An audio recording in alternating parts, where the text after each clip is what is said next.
Arrancamos este segundo bloque ya de este programa del lunes de Córdoba en Foco con un tema obligado que han sido las elecciones en la Ciudad Autónoma de Buenos Aires. Bueno, venimos a hablar con el ministro Manuel Calvo. Vamos a buscar otras opiniones y otras miradas sin perder de eje cuál es nuestro objetivo, que es Córdoba en Foco. Vamos a hablar con el diputado nacional por Córdoba, también representante de Hacemos Unidos por Córdoba allí en la legislatura nacional, Carlos Gutiérrez. Carlos, ¿cómo estás? Buenas tardes. Buenas tardes, ¿cómo están ustedes? Muy bien, acá estamos. Te agradecemos desde ya también la participación en este espacio. Lo primero que te queremos preguntar es cuál es tu interpretación, cuál es tu lectura de lo ocurrido ayer en Buenos Aires y sobre todo qué podemos traspolar de allí a lo que está ocurriendo en Córdoba y a lo que va a empezar a pasar en Córdoba en materia electoral. Bueno, yo no creo decir nada nuevo si observo, como creo que la mayoría de quienes lo hacen o lo han hecho con ese escenario de Cava, que hay, bueno, una de las características claras, ¿no? Porque también cuando alguno, el que gana, gana, eso vamos a poner, lo vamos a poner blanco sobre negro para que nadie piense justificación alguna o cosas por el estilo. Pero también es cierto que una vez que uno despliega un poco el análisis se encuentra con que sobre una cantidad determinada de ciudadanos habilitados para votar, cuando hace la proyección de que el que ganó no superó el 30%, que hubo un 50% de participación que es muy escasa, sobre todo para las características, la trayectoria, la historia de ese distrito. Bueno, se encuentra por lo menos con la mínima pregunta de que hay algunos problemas que no solamente atañen a la oposición, sino que la apatía, la disgregación, son todos elementos que afectan no solamente a quienes pierden, en este caso, la elección, sino también incluido a quien le gana. Yo no sé si... Vuelvo a aclarar, ¿no? El que ganó, ganó y eso no admite discusión. Es tan contundente como un golpe de martillo sobre la fragua. Pero sí es cierto que me parece que al igual que otras elecciones con otras características que fueron las de otras provincias argentinas, marcan, bueno, algunas cuestiones que debieran preocuparnos a todos. No solamente por la baja de participación, sino por lo que significa, digamos, el mantener una grieta y alimentar una grieta que porque haya cambiado uno de sus actores, no deja de preocupar porque pareciera que en esa dinámica de la grieta se retroalimentan, como sucedió otras veces, entre Macri y Cristina, ahora entre Cristina y Milei, cuestiones que realmente no encuentran después caminos de solución a los problemas concretos de la gente. Creo que estas características también nos la ha mostrado, y después la dispersión, ¿no? Es decir, el hecho de cuestiones de, digamos, que estaban de alguna manera claras ya en la anterior elección, muchos egos sumados, muchos egos que alguna vez puede ser, aunque sea por la vía de una muy mala noticia electoral para su propia performance, entiendan de que hay que tratar de aportar a la construcción colectiva de un mensaje de centro, de un mensaje moderado, que se puede estar de acuerdo con el cambio epocal, con lo que demanda, con la necesidad de eficientizar el Estado. Como alguien me decía esta mañana, a mí me gustaría un Estado que aplique la motosierra, pero no la aplique tirando el bebé con el agua sucia. Bueno, pero estas cosas hay que construirlas. Y bueno, y me parece que esta profusión de egos después han tenido no solamente un definitivo dictamen electoral ayer, sino que ojalá sirvan para las autocríticas suficientes como para encarar el futuro, ¿no? Carlos, perdón, Lucho, diputado, usted decía de la autocrítica y yo pienso en lo que le está pasando al peronismo a nivel nacional, incluso en esta elección, donde vuelve a salir perdedor, incluso aparece allí relegado de lugares donde siempre estuvo compitiendo. ¿cuál cree que debe ser la estrategia a nivel país del peronismo y cuál cree que debe ser la de Hacemos Unidos en este caso? Ustedes que no se sienten, entiendo, representados por esta conducción. No, porque nosotros seguimos insistiendo que esta vertiente, esto surgido hace ya bastantes décadas, o un par de décadas, ¿no es cierto?, del kirchnerismo, no expresa la visión que nosotros tenemos del peronismo. Nosotros somos un espacio que no solamente gobierna una provincia y lo hace parado en una definición que asume el peronismo, pero que también tiene la amplitud de saber que para gobernar una provincia de estas características hay que tener no solamente esa amplitud, sino que hay que tener conductas democráticas. En Córdoba es muy difícil que pase desapercibido cosas que por allí, en otros escenarios, por lo menos en los últimos años, parecen haber pasado. Pero porque el electorado cordobés es más exigente. ¿Qué tiene el electorado cordobés entonces? Y yo diría que es más exigente en términos de comportamientos verdaderamente democráticos, republicanos, y esto sin perder la esencia de lo que nosotros creemos que el verdadero peronismo, el peronismo de la producción, el peronismo del trabajo, el peronismo que no se le cae absolutamente ningún anillo porque hable de eficientizar el Estado, no de negarlo al Estado, como hace, por ejemplo, el presidente Milei. Nosotros creemos que se puede, que el verdadero peronismo debe expresar el federalismo, cosa que no hace el gobierno nacional, debe expresar la vida de la producción, debe expresar la vida del trabajo, debe expresar la vida de una institucionalidad sin la cual el sistema todo después termina pagando las consecuencias en los distintos niveles. Es decir, esto que ustedes preguntaban, bueno, trasladado a Córdoba, esta derrota yo diría que es una señal tras otra de muy mala espina para el kirchnerismo, ¿no? Para quienes aún hoy, reducidos a lo mejor a no ser la expresión de una mayoría, estamos gobernando una provincia bajo otros criterios, estamos tratando de construir una fuerza nacional donde ponga de pie a un peronismo que entienda de que se puede serlo y que es mucho más coherente serlo si uno responde a estas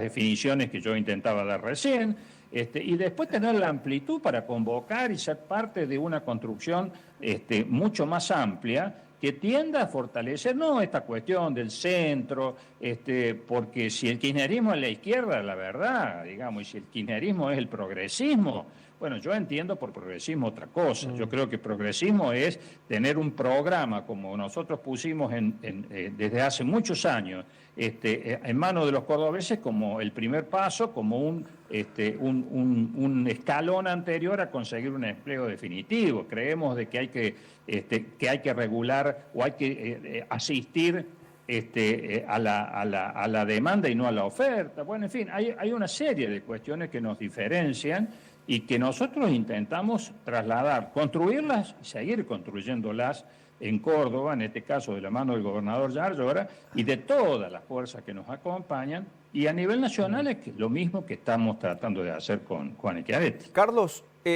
sos bastante crítico del kirchnerismo, también hay críticas a las formas en que hace política Javier Milei, pero hablamos de dos gobiernos muy probablemente en términos opuestos ideológicamente, pero da la sensación que el reclamo que ustedes le realizan a los gobiernos nacionales, sea el de Cristina, el de Alberto o el de Milei, incluso en algunas cosas el de Macri, permanece. A ver, las retenciones siguen, la mirada centralista sigue, la ausencia de una mirada federal también persiste y tampoco parece ser lo productivo ahora una prioridad. ¿Será entonces que la discusión no es solo quién administra la caja nacional, sino cómo se concibe el Estado Nacional? Absolutamente. Yo diría que es una muy buena reflexión en torno a la pregunta, porque precisamente yo creo que el que hayan pasado tantas distintas administraciones y en definitiva en todos los temas o los grandes temas que hacen a consolidar un país federal, una matriz productiva realmente sustentable en el tiempo, no se ha logrado. Bueno, a lo que nos debe llevar es a los dirigentes, y no solamente a la dirigencia política, sino a la dirigencia de los sectores que representan, o la dirigencia que supuestamente representa a distintos sectores productivos, ni que hablar el complejo bioagroindustrial, ¿no es cierto?, a preguntarse por qué no logramos esto, por qué seguimos siendo, más allá de los elogios que una y otras administraciones pueden haber tenido, las promesas incumplidas, por ejemplo, de rebaja de retención y demás, ¿qué es lo que en todo caso no estamos haciendo para que ese sujeto económico, social, tan poderoso, para poder constituirse en parte fundamental de la matriz productiva argentina, no lo haya logrado? Es decir, porque ya estamos cansados de que se nos lisonjee con que es el sector más dinámico, con que ¿qué sería Argentina sin el campo? Por supuesto, no un campo de esa antiquísima definición de símil campo con oligarquía o cosas por el estilo. El campo hoy es uno de los sujetos más dinámicos en términos de desarrollo de una economía capitalista que se puede tener en este país. Sin embargo, detrás de esa lisonja después llega la hora de la verdad y, como yo suelo decir, pasa por caja, seguir poniendo, en el caso de los cordobeses, 3.400, 3.500 millones de dólares todos los años en concepto de retenciones, y no conseguimos incidir en esa matriz, en el cambio de esa matriz, digamos, productiva o de desarrollo del país, y debemos preguntarnos por qué. Bueno, ¿qué es lo que en todo caso no estamos haciendo como para perforar esto que ustedes manifiestan? Ahora, en junio vuelven las alícuotas, entre comillas, normales de las retenciones. El reclamo que sostiene el bloque de Hacemos Unidos por Córdoba, en realidad el bloque de la región centro, es eliminar las retenciones. ¿Ves alguna posibilidad de que eso en un plazo inmediato ocurra?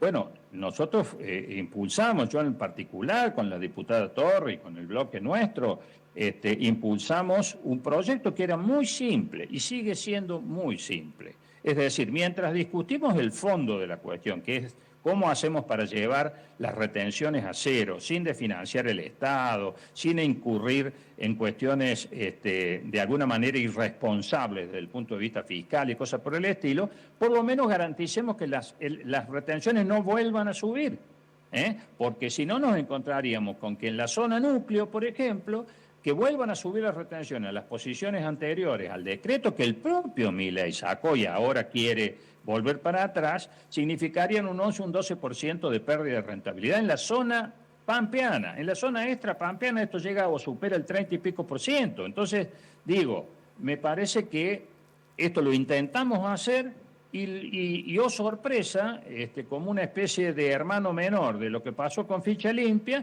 nos encontramos con que ciertos sectores del gobierno y de otros partidos aliados al gobierno se pusieron en los hechos al menos, de acuerdo con el kirchnerismo para decir no a que no suban más las retenciones. Es decir, esta es la situación. Difícil entonces de imaginar que el gobierno va a variar su decisión en este sentido. Y nosotros, el sentido común nos indica de que si el gobierno manifiesta permanentemente de que ahora sí tiene dólares, que ahora sí está en condiciones de generar estabilidad macroeconómica, si tiene incluso el reaseguro de nada más ni nada menos que la presencia del secretario del Tesoro diciéndole, bueno, en última instancia, si necesitan más, les vamos a dar más. Bueno, entonces, si hay que manotear otra vez al mismo sector de siempre, a la cenicienta de siempre, al que parece ser, ¿no es cierto?, el hijo de la pavota, que está todo muy lindo con él, pero a la hora de los bifes vuelve a tener que poner y bancar la fiesta. Bueno, me parece que entonces, vuelvo a decir lo mismo, tendremos que preguntarnos, no sé si tanto qué estamos haciendo mal, qué no estamos haciendo, todos quienes vivimos y sabemos lo que significa en términos de la cotidianeidad de nuestro funcionamiento como sociedad, como economía y demás, bueno, ¿qué no estamos haciendo para que se nos escuche y formemos parte de esa mesa de decisiones para que el modelo no siga siendo? Resulta que hoy la vaca viva que somos nosotros parece estar más muerta que nunca. Y resulta que la vaca muerta, que estamos de acuerdo que hay que promocionarla, porque no podemos ser el único país en este mundo que no explota los ingentes recursos que tenemos en esa materia, pero esas provincias sí reciben incluso beneficios. Y nosotros lo único que recibimos son palos y a la bolsa. Entonces algo no está funcionando o sigue sin funcionar bien en la Argentina, más allá del cambio de administración. Y vuelvo a decir por tercera vez, deberemos preguntarnos nosotros qué no estamos haciendo o qué no hacemos suficientemente como para perforar esta matriz que se diseña en otros lados. Diputado, ¿no? Pensando en lo que se está haciendo y lo que no se está haciendo, le pregunto sobre el rol que está jugando el Poder Legislativo hoy a nivel nacional, donde un gobierno que ha sacado muchas iniciativas por decreto, que incluso ha insultado, descalificado muchas veces a los actores del Senado y de la Cámara de Diputados. Pero parece que con esta política no le ha ido mal al gobierno nacional porque ha llevado adelante sus iniciativas, incluso en algunos casos revirtió algunas situaciones en las cámaras que parecían muy difíciles. ¿Cuál es entonces el motivo por el cual lo puede seguir haciendo o actúa de esa manera? Bueno, creo que el gobierno está claramente visualizando el nivel de dispersión, el nivel de fragmentación que tienen también las fuerzas políticas que integramos el Congreso, y por eso se puede dar ciertos y determinados lujos, ¿no? Sobre todo de gobernar por decreto, de no admitir ningún tipo de responsabilidad ante uno de los órganos fundamentales, una de las patas fundamentales del funcionamiento democrático y republicano, que es el Poder Legislativo. Bueno, digo, a ver, esto no nos debe llevar a pensar que la posición que ejercemos quienes nos consideramos oposición al gobierno, pero una oposición racional que puede estar en acuerdo por distintas razones, en un momento determinado, apoyar acciones del gobierno, porque nosotros somos de los que pensamos de que si al gobierno nacional le va mal, a los cordobeses también nos va a ir mal. Pero, y no caer en la situación de que de lo que se trata, para ser coherentes, es de estar tirando piedras y de decir no y no a todas las cosas. Ahora, una cosa es decir no a todo, otra cosa es avalar todo. En el medio me parece que el intento siempre es concretamente instalar los temas productivos, instalar los temas que nos interesan no solamente a Córdoba, a todo el país federal, a las economías regionales, volver a discutir por qué en Brasil pueden los brasileros aspirar a un corte de casi el 30% en materia de biocombustible y acá no, cómo se puede tolerar acá en Argentina que, como ya lo hiciera incluso el secretario de quien ejerció la Secretaría de Energía en su momento, el gobierno de Macri, Aranguren, que se excusó precisamente por haber sido CEO de Shell, y hoy tenemos al cargo de la Secretaría a un señor González que fue CEO de YPF y que maneja y sigue manejando a discreción cuál es la tasa de corte o cuál es la interpretación que él hace de la fórmula polinómica para actualizar los precios de los biocombustibles, y encima después le echan la culpa al sector que tienen que aumentar un 0,0 y tanto por ciento en la nafta por culpa de los biocombustibles, cosa que es absolutamente... Bueno, como hay muchísimos ejemplos. La Cámara tiene las características que tiene hoy, de eso se trata precisamente el desafío hacia el futuro, de estar proponiendo la generación de espacios comunes de quienes pensamos y creemos representar intereses muy distintos a los que representa uno y otro aspecto de la grieta. Diputado Nacional Carlos Gutiérrez, agradecemos este contacto con el programa Córdoba en Foco acá en el canal de la Universidad de Córdoba y será hasta la próxima. Gracias a ustedes, un abrazo. Hasta luego. El diputado nacional Carlos Gutiérrez aquí en Córdoba en Foco. Vamos a una pausa y volvemos con más. Muy breve y tenemos otro invitado, ya venimos.